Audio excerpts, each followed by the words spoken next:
नमस्कार, स्वागत है आपका मेरे सिंपल ऑर्गेनिक गार्डन में। आज आपसे मैं बात करूंगी रिपोर्टिंग के बारे में। और मेरा ये जो हिबिस्कस का प्लांट है, गुड़हल का, इसको मैं रिपोर्ट भी करूंगी और आपसे रिपोर्टिंग के बारे में बात करूंगी। तो चलिए, इसको मैं निकालती हूँ पहले, और साथ ही साथ आपसे ये भी बताऊंगी कि हमें कैसे पता चलता है कि अब प्लांट को रिपोर्ट होने की ज़रूरत है। तो देखिए, हर एक इस वाले प्लांट में जो ड्रेनेज होल है उसमें से रूट बाहर नहीं दिख रही है निकली हुई। अब आप देखिए कि बिल्कुल ये वाला जो प्लांट मैंने निकाल लिया है, ये एकदम स्मूथ हो गई है। कहीं से भी इतनी ज़बरदस्त तरीके से ये बाउंड हो चुका है कि इसमें से होल में से जो गमला था, गमले का जो छेद था, उसमें से बाहर नहीं निकली, लेकिन ये पूरा इस तरीके से एकदम बाउंड हो चुकी है। तो हमको कैसे पता चले? जब होल में से बाहर आ जाती है तब तो हम देख के समझ सकते हैं कि बाहर आ गई है। पहले चलिए, मैं इसको पहले थोड़ा थोड़ा सा कट भी करती जा रही हूँ, क्योंकि मैं उसी गमले में लगाऊंगी। आगे आपको मैं सब चीज़ें बताती रहूँगी कि मैं कैसे लगा रही हूँ, क्या कर रही हूँ। तो सबसे पहले हम लोग बात कर रहे हैं, मैं रूट्स को ट्रिम कर ले रही हूँ। जब भी आप किसी भी प्लांट की रिपोर्टिंग करें, जो मेन स्टेम का, जो ट्रंक का वो रूट्स हैं, उसके आसपास का जो मेन बॉल है जिसमें से सीधी स्टेम गई हुई है, उसको डैमेज ना करें, उसको कोई भी तरीके की क्षति ना पहुंचाएं, हानि ना पहुंचाएं। बाकी के जो साइड्स की, जो साइड साइड में जो रूट्स हैं, उनको आप कट कर सकते हैं, उनको प्रून कर सकते हैं, लेकिन बीच वाले हिस्से को डैमेज ना करें। ठीक है? अगर आपने बीच में सब काट पीट दिया तो फिर तो प्लांट गया, फिर कुछ नहीं। ठीक है? तो अब मैं इसको हटाती भी जा रही हूँ। तो देखिए, होता क्या है, हम लोग जब पूरी अच्छी तरीके से केयर कर रहे हैं, फर्टिलाइज़र भी दे रहे हैं और ठीक से धूप भी दे रहे हैं, सनलाइट में भी रख रहे हैं, बिल्कुल जो जो केयर चाहिए सब कुछ कर रहे हैं। ठीक है? सारा कुछ करने के बाद भी अगर हमको फ्लावर्स नहीं मिल रहा है, तो भाई ये समझिए कि प्लांट कुछ हमसे कहना चाह रहा है। अब होता क्या है कि प्लांट को बढ़ने के लिए खुला आसमान तो पूरा मिल रहा है, लेकिन हमने तो जो पौधा जमीन में लग सकता है और बहुत बड़ा हो सकता है, उसको हमने एक छोटे से का मतलब 12 इंच, 14 इंच, 18 इंच, इंच में बांध के रख दिया है, इंच में। और जिस जो बहुत ज़्यादा बड़ा हो सकता है, उसको इंचों में अगर हम बांध के रखेंगे तो फिर क्या होगा? इस तरीके से जब पॉट्स में लगाते हैं, कंटेनर में लगाते हैं, तो हमें रीपॉटिंग करनी पड़ती है। ठीक है? अब इसमें बहुत रूट आप देख ही रहे हैं कितनी बुरी तरीके से इसमें ये रूट बाउंड हो चुका है। तो मैं अपने सारे प्लांट्स को फर्टिलाइज़र दे रही थी, सब कुछ सेम है, सारे बच्चे एक समान है, कोई ये नहीं कि इसको नहीं दे रही है उसको। तो ये उतना रिजल्ट नहीं दिखा रहा था मुझे, इससे मुझे वो चीज़ नहीं मिल रही थी। तो बस मुझे यही लगा कि ज़रूर ये मतलब इसको ज़रूरत हो रही है रिपोर्ट होने की। वो बड़ा हो गया था, ऊपर से काफ़ी बड़ा ये प्लांट हो गया था। अब बात आती है कि किस टाइम में करना है। बरसात का टाइम बेस्ट होता है। ये देखिए, सारी मैंने ये रूट्स जो है वो ना निकाल ली हैं। अब मैं करूँगी क्या कि जो बड़ी बड़ी सी मोटी मोटी सी रूट्स हैं उन्हें तो हटा दूंगी, और बाकी जो ये महीन महीन सी है, ये सब मैं अभी जो गमले का जो नीचे वाला हिस्सा बॉटम में है वो ना सब डाल दूंगी। ठीक है?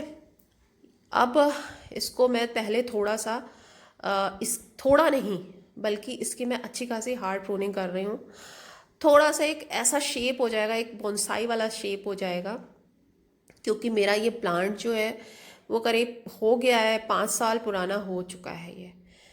तो इस अच्छा खासा पुराना हो गया है। तो इसको मैं पहले भी मैंने करीब 1 साल 1.5 साल पहले मैंने इसको रिपोर्ट किया था। तो एक तो हम लोग बरसात में कर सकते हैं, ये देखिए सब मैंने छटाई इसकी कर दी है, तो बरसात में कर सकते हैं, बेस्ट टाइम होता है। इसके अलावा उधर फरवरी मार्च के टाइम में कर सकते हैं। विंटर में बिल्कुल कभी मत करिएगा, गर्मियों में बिल्कुल नहीं करिएगा। विंटर का टाइम इसका डॉर्मेंट का होता है, मत करिएगा। ठीक है? ये तो हो गया कि कब करना है। अब इसमें क्या है कि ये जो पत्तियां पीली पीली से आपको दिख रही है ना, ये इसी वजह से है। ये बहुत रीज़न होते हैं, अनेकों कारण होते हैं। मैं इसी पॉट में लगा रही हूँ। तो इसका जो ड्रेनेज होल है उसको मैंने ठीक से ओपन कर दिया है। अब मोटी मोटी सी जो रूट्स हैं उनको मैं हटा दे रही हूँ। और अब पॉट सेम है, पॉट मैं चेंज नहीं कर रही हूँ क्योंकि इसकी कोई लिमिटेशन नहीं है। वैसे जो रिपोर्ट करते इस टाइम ये होता है कि 2 इंच बड़े पॉट में आप करिए, जैसे कि आपने 12 इंच में लगाया है तो 14 में करिए, 14 में लगाया है तो 16 में करिए। ऐसे तो करते करते मैं नहीं, मैं सेम इसी में कर रही हूँ। मैंने रूट की ट्रिमिंग अच्छी तरीके से कर दी है। अब पत्थर के टुकड़े को मैंने उल्टा करके मैंने आपको दिखाई दिया कैसे करना है। बाकी ये जो महीन महीन सी रूट्स हैं, मैं नीचे इसको, हाँ एक चीज़ और, किसी भी रूट में फंगस नहीं लगी है। मेरे इस प्लांट में रूट में फंगस नहीं लगी है, मिट्टी में किसी भी प्रकार का फंगस नहीं है, इसलिए मैं रूट्स को गमले में डाल रही हूँ। अगर आपके किसी प्लांट में ऐसा कुछ आप रिपोर्ट कर रहे हैं और आपने देखा कि उसमें फंगस लगी हुई है, तब आप ये काम नहीं करिएगा, ठीक है। अब ये देखिए, ये मेरा तो ये फेवरेट फर्टिलाइज़र है, सीविड जाइम है। मैं इसको अपने हर प्लांट्स पे डालती हूँ। ऑर्गेनिक है, 1 मुट्ठी डाल दिया है। ये करीब 2 मुट्ठी के आसपास है। चाय की पत्ती धुली हुई, इसमें दूध और चीनी नहीं है। ये मैंने थोड़ी सी अपनी पुरानी मिट्टी डाल दी है, इसमें सैंड मिक्स है। ये सारा कुछ मैं पुरानी जो गमले की मिट्टी निकली है उसी में कर रही हूँ। मैंने मिट्टी बहुत कम डाली है, जैसा कि आपको दिखा दिया। इसके बाद ये मैंने नीम केक पाउडर डाला है 1 मुट्ठी।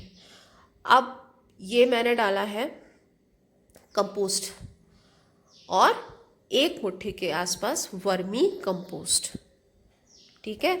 इतनी चीज़ें मैंने डाल दी हैं।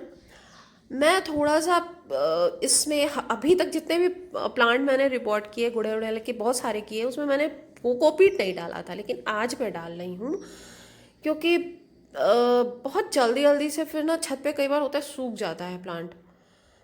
ज़्यादा नहीं डाला है, थोड़ा सा डाल दिया। आप चाहो तो स्किप कर सकते हो। वेल ड्रेन इसकी मिट्टी बनानी है, क्योंकि गुड़हल की जो मिट्टी होती है ना, वो गुड़हल का जो प्लांट होता है, ये देखिए इतना भरने के बाद आप प्लांट को लगाया करिए। जैसे कि एक मैम का कमेंट आया था कि उनका प्लांट, नया प्लांट लगाया है 10 और वो उसमें से रूट दिख रही है, तो थोड़ा एकदम ही ऊपर मत लगा दिया करिए प्लांट को। अब इसमें जितनी चीज़ें मैंने डाली हैं, एक चीज़ इसमें हम और डाल सकते हैं। अगर आपके पास बनाना के, केले के छिलके हों तो वो आप छोटे छोटे पीसेस करके डाल सकते हैं, या छिलकों का पाउडर हो, केले के छिलके का पाउडर हो सूखा, वो भी आप डाल सकते हैं। इसको हिबिस्कस को बड़ा पसंद आता है। हाँ, तो मैं आपसे बोल रही थी, मिट्टी जो है इसको बहुत ही वेल ड्रेन भी पसंद होती है, लेकिन इसको हल्का सा नमी भी पसंद होती है, इसको सूखना नहीं पसंद होता है गुड़हल को। तो ये देखिए, मैंने जो है मिट्टी साइड में भर दी, क्योंकि बीच वाले में तो आप देख ही रहे थे पूरा रूट वाला पोर्शन था। साइड साइड में ही बस मुझे भरनी थी, ज़्यादा कुछ ज़्यादा दे मैंने एक्स्ट्रा कोई मिट्टी ली ही नहीं, बहुत ही थोड़ी सी ली है। ज़्यादा मुझे इसमें ज़रूरत पड़ी ही नहीं, क्योंकि खाद और चाय की पत्ती ये सब डाल के ही हो गया काम इसमें। अब बाकी इतनी जो ये मोटी मोटी सी बची हुई हैं, इनको मैं हटा दूँगी। इनको मैं खाद में भी नहीं डालूँगी, बड़ा टाइम लगाएंगी ये डिकम्पोस्ट होने में। पानी अच्छे तरीके से डालना है, इस तरीके से डालना है कि ड्रेनेज होल से पानी बाहर निकल आए। धीरे धीरे करके डालेंगे, क्योंकि पानी वेस्ट भी हमें नहीं करना है कि इतना सारा डाल दिया और बहता चला जा रहा है। धीरे धीरे, इसीलिए मैं बॉटल से थोड़ा थोड़ा करके डाल रही हूँ। ये देखिए, मैंने डाल दिया और ये ड्रेनेज होल से बाहर आ गया है। अब गमले को उठा करके शेड में रखना है। तब तक शेड में रखना है जब तक कि इसमें नई ग्रोथ शुरू हमें नहीं दिखाई देती है। और पत्ते गिरेंगे, ये पहले ही इतने पत्ते इसमें पीले हैं, वो तो अभी के अभी इनमें तो वैसे ही कुछ नहीं दम बचा है, ये वैसे भी गिरेंगे। और थोड़े से जो हरे हरे पत्ते दिख रहे हैं वो भी गिरेंगे। भैया इतनी छांट दी है जड़ों को हम लोगों ने, इतना बिल्कुल ही काट दिया है, तो शौक तो लगेगा ही ना प्लांट को। प्लांट अपना थोड़ा सा अभी सही होगा। अब देखती हूँ मैं इसमें से कुछ, मुझे कटिंग वटिंग समझ में आती है तो मैं लगा दूंगी, नहीं तो नहीं लगाऊंगी। और ये देखिए, ये वाला भी मैंने वो रिपोर्ट किया था, सही, बिल्कुल सही चल रहा, काफ़ी फ्लॉरिंग कर रहा है। तो इसमें अब कोई फर्टिलाइज़र देना नहीं है, 1 महीने तक तो कुछ सोचना नहीं है कि इसमें फूल आएगा या कुछ है। शेड में रखना है तो 1 महीने तक नहीं शेड में रखना है, मतलब तब तक रखना है जब तक हमें कोई अच्छी सी ग्रोथ ऐसे लगता है कि हाँ होने नहीं लगे। तो बस अब इसका नंबर है भाई, अब इसको भी करना है रिपोर्ट। ये देखिए, ये वाला भी रिपोर्ट किया था मैंने, बोगनवेलिया, इसका वीडियो बनाया था। तो चलिए, मिलती हूँ आपसे और अच्छे से किसी वीडियो में। Bye, thank you.